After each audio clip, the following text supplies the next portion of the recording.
number of residents and farmers would have lost their livelihood. And because of that, the government said that when the water would have receded and we return back to normal, we will try as much as possible to help the farmers, not to compensate them, but to help, because we cannot compensate you for the losses and the trauma that you have suffered. But we are here to extend a help to you, the farmers, so that you can get back on your feet as quickly as possible. It's great. It's the first time we had it in here. Very, very first time. And we also thank the president for it and the minister them.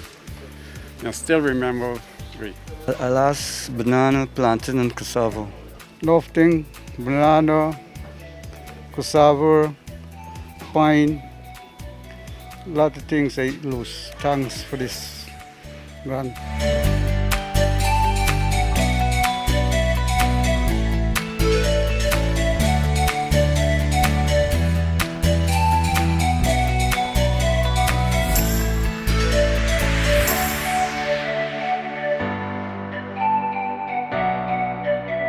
We have commissioned a generator in Arakaka and the grid there at a cost of $15 million. This shows government commitment in modernizing our country.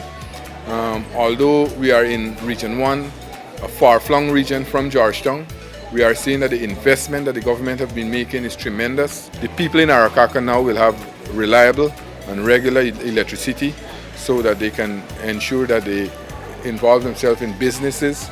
This will help us to boost our agriculture sector too, because we are looking to build agro-processing facilities in these parts of the country so that with the regular electricity, this will help the agro-processing facility to work and works well.